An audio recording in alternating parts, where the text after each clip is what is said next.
I wasn't really looking forward to this episode when the titles first got announced, as I'm not really a Eurovision person, but I was half expecting a casual filler episode before the finale, but instead we got something drastically different. So, was Juno Dawson's first Doctor Who episode any good? Did it score a passing grade? Or was it shit? Let's find out.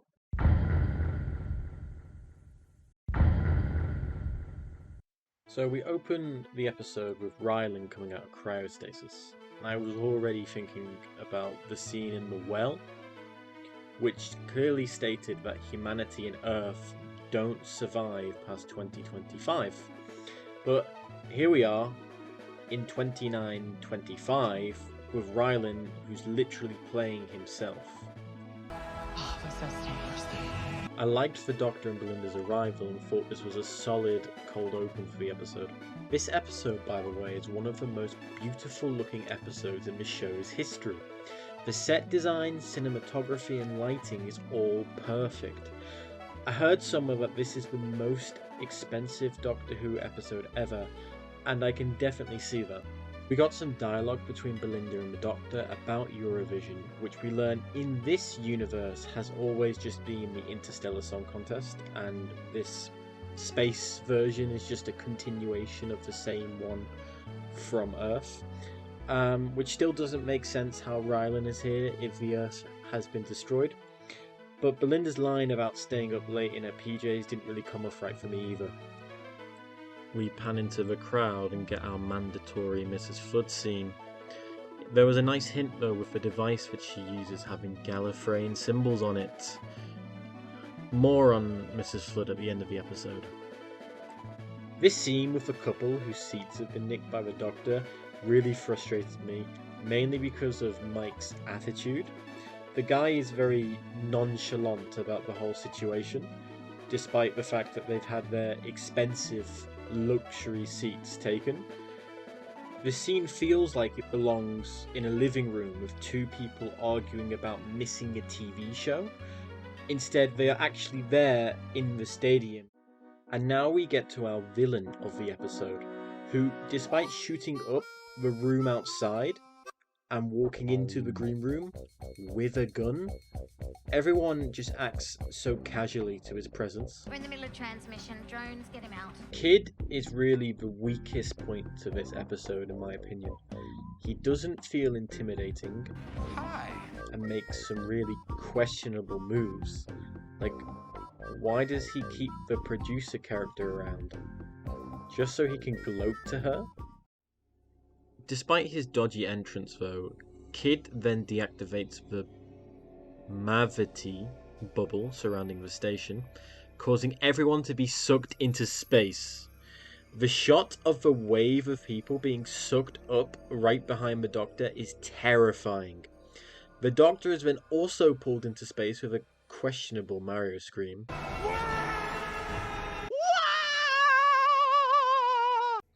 And just after, we get one of the best shots I've ever seen in this show. The thousands of bodies ominously floating away into space was perfect. I bet you're happy you lost out on your seats now. We then learn Kid's final phase of his plan, which is to kill 3 trillion people watching the show live using a delta wave, which I thought was a nice nod back to Parting of the Ways. The scene where Belinda realises she's now alone and stranded was good too.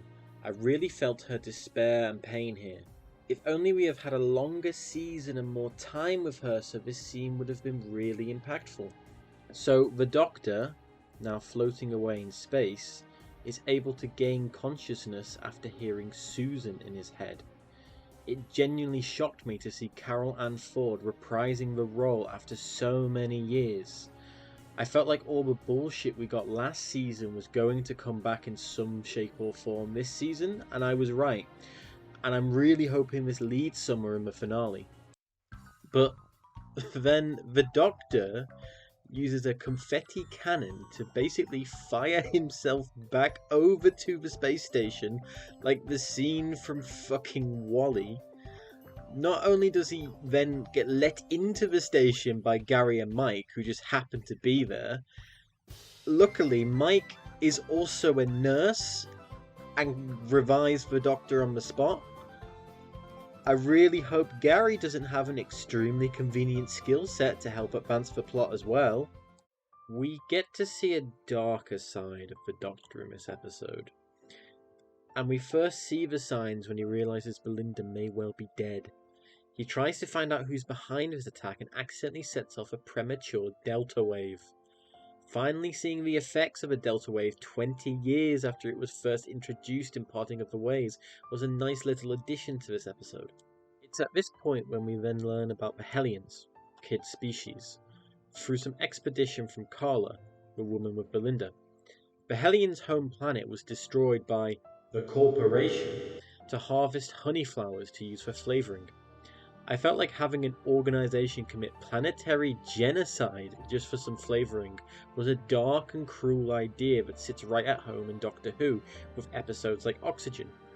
But I can't help but feel the impact of this is severely hurt by just referring to them as the Corporation. It gives the story the depth of a children's book. At least with the Moffat-penned episodes of this era we were given Villengard as an evil corporation, but this just feels lazy. If you come anywhere near the gallery, I'll purge the airlocks and clear the whole station. Why doesn't he do that anyway? I mean, he's already supposedly killed 100,000 people and is willing to kill 3 trillion people, so why doesn't he just open the airlock now? Luckily for the Doctor, Gary happens to have worked on the station and is an expert in holograms and is able to get the Doctor into the gallery. The Doctor gets into the gallery and is able to easily stop the delta wave. However, with the possibility of Belinda still dead racing through his mind, the Doctor loses it and lashes out on Kidd. This scene gave me flashbacks to 12 in Face for Raven or 10 in The Family of Blood, and I really love it when we get these super dark moments from the Doctor. As soon as Belinda rushes into the room and he realizes what he's done, the face he pulls is just sublime. So with Kidd dealt with, the delta wave stopped, the only thing left to do is to save 100,000 people floating up in space. But luckily, Gary, as a hologram engineer, is able to create a hard life tractor beam to bring everyone back. Then Mike is able to revive people using the cryostasis chamber that Rylan was put in. And we then get this montage of everyone being revived one by one by being beamed into the cryogenic chamber. It's a fun little scene. I've got no problem with it. I can't show any of it because copyright. Nor can I show the following scene, which is Carla singing a song about Hellier, which she says was blocked by the Corporation, which makes me question, why can she now sing it? There's no clear coordination that the Corporation is now acceptable of Hellions. She just kind of sings it and people boo her. Then they start to clap her once they realize the song is good.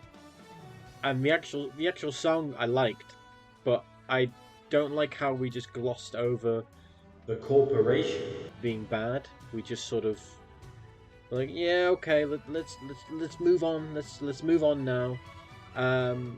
Yes, Kidd is a terrorist who tried to kill 3 trillion people, but we don't also explore the Corporation that caused the genocide that allowed a person like Kidd, to be created. And so we just sort of gloss over that by just using this nice and lovely song, which... But forget about that, because it's time for the Doctor and Belinda to go home, because the Vindicator is fully charged. But not before we are interrupted by hologram Graham Norton. Yes, because he's also here, but he's not real like Rylan.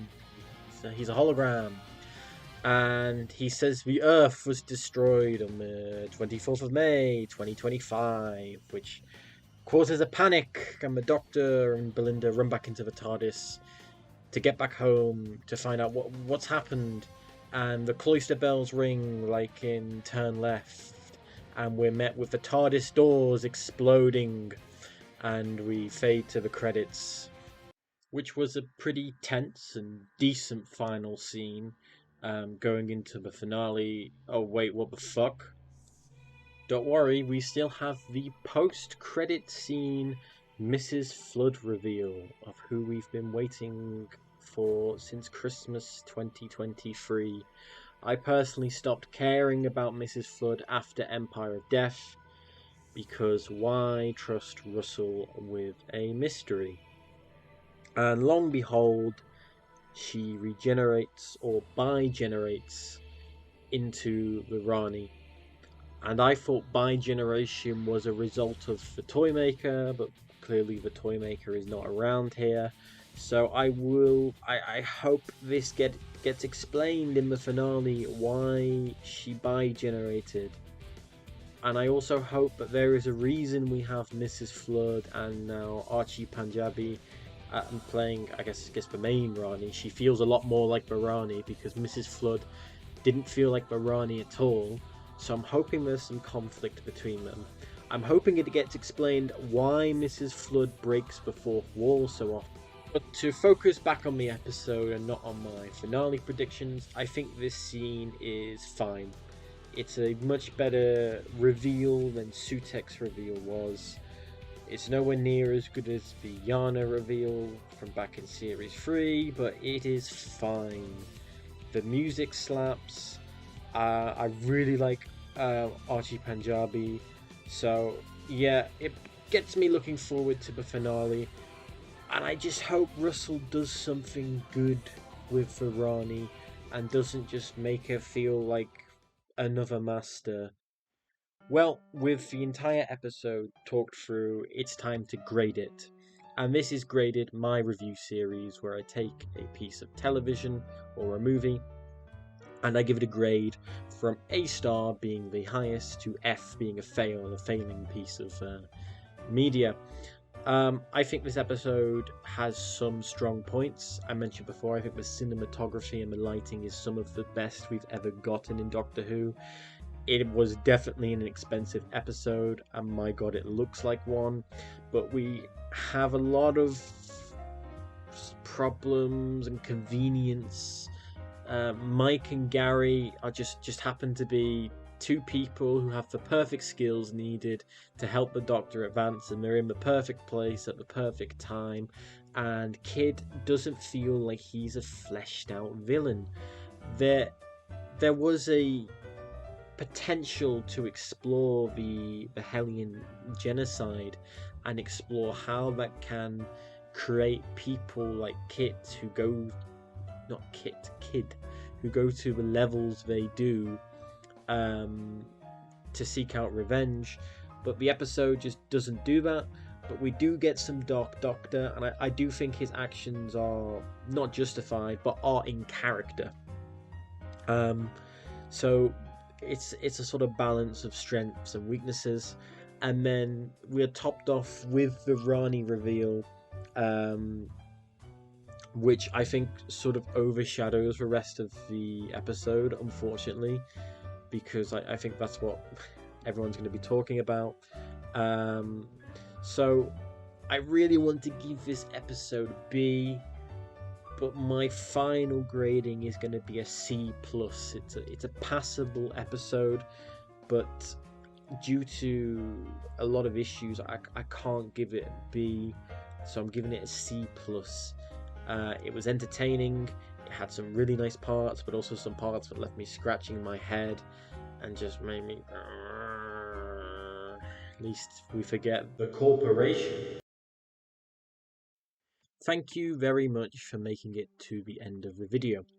This is the first time I've ever done a voiceover review, so if you made it this far, feel free to like and subscribe.